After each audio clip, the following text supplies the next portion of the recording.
পুলি পিঠা বরাবরই আমার পছন্দের একটি পিঠা। এই পিঠা যতবার বানানো হয় আমার জন্য মনই ভরে না। এই পিঠা আমার কাছে এত পছন্দের। চলুন খুব সহজে আপনাদের সাথে শেয়ার করি পিঠাটা আমি কিভাবে বানালাম। চুলায় গরম পানি বসিয়ে দিয়েছিলাম অনেক আগে, সাথে কিছুটা লবণ দিয়েছি, দিয়ে কিন্তু আমি অনেকক্ষণ পর্যন্ত জাল করে নিয়েছিলাম পানিটাকে। আর এখন চাউলের গুঁড়ো দিয়ে দিয়েছি। এটা কিন্তু আতপ চাউলের গুঁড়ো, আর চালটাকে ভিজিয়ে তারপর কিন্তু আমি ভাঙিয়ে এনেছি। এখন কিন্তু আমি আটার কাইটাকে একটু ভালো করে নাড়াচাড়া করে এখন আমি কিছুক্ষণের জন্য ঢেকে রেখে দেবো, আর তারপর কিছুক্ষণের জন্য অপেক্ষা করব। হাত দিয়ে একটু ধরলেই বুঝতে পারবেন আঠালো আঠালো ভাব হয়ে গিয়েছে, হাতে লেগে আসছে না। ঠিক তখনই বুঝতে পারবেন আটার কাইটা রেডি হয়ে গিয়েছে। এখন নারকেলটা রেডি করার পালা। নারকেলটাকে আমি রেডি করে নিয়েছি, তারপর কিন্তু আমি মিঠাই রেডি করব। মিঠাইটা চাইলে হাত দিয়েও করতে পারেন, মানে বটি দিয়ে কিংবা চাকু দিয়ে। আমি এটাকে একটা শিলের মাধ্যমে এভাবে গুঁড়ো করে নিয়েছি, এতে করে সময় বেঁচে গেল। এখন আমি আটার কাইটাকে মথে খুব ভালো করে মথে একদম সফট করে নিয়েছি, আর তারপর রুটি বেলার মতো করে বেলে নিয়েছি। পুলি পিঠা বানাতে কম বেশি সবাই পারেন।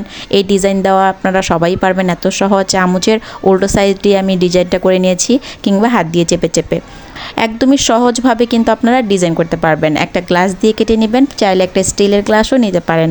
যে যেরকম সাইজ করতে চান ওই সাইজ করে কুলি পিঠাটা কেটে নেবেন, আর তারপরে এভাবে ভাজি দিয়ে নেবেন।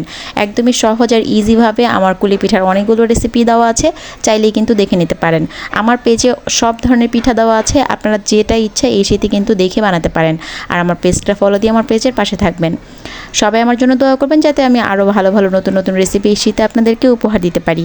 আর এখন কিন্তু আমি গরম তেলে ভেজে নিচ্ছি, একদম গরম করে নিয়েছি। তেলটাকে ফুটিয়ে নিতে হবে, আর তারপর গরম তেলে পিঠাগুলোকে দিয়ে দিয়েছি। আর যদি চান আপনি তেল খাবেন না, ভাজা পোড়া খাবেন না, সেই ক্ষেত্রে কিন্তু পিঠাগুলোকে ভাপ দিয়ে নিতে পারেন, যেভাবে আমরা ভাপা পিঠাকে ভাপ দিই।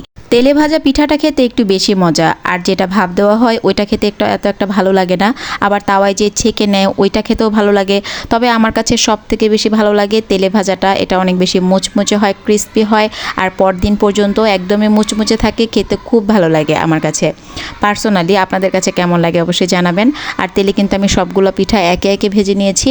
একসাথে অনেকগুলো পিঠা যেদিন বানানো হয় ওই দিন কিন্তু সারাটা দিন লেগে যায় শুধুমাত্র এই পিঠার পেছনে। অন্যান্য কাজ করা যায় না, অন্যান্য কিছু বানানো যায় না বা রান্না করা যায় না, ঘরের কাজ করা যায় না, শুধুমাত্র পিঠার পেছনে লেগে থাকতে হয়।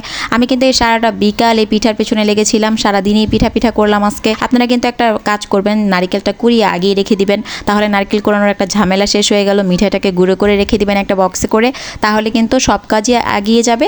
শুধু জাস্ট পিঠাটাকে ভেজে নেবেন, এটাই কিন্তু একদম সহজভাবে আপনি করতে পারবেন। আর এই পিঠা বানানোটা অনেক বেশি আলসামি লাগে আমাদের।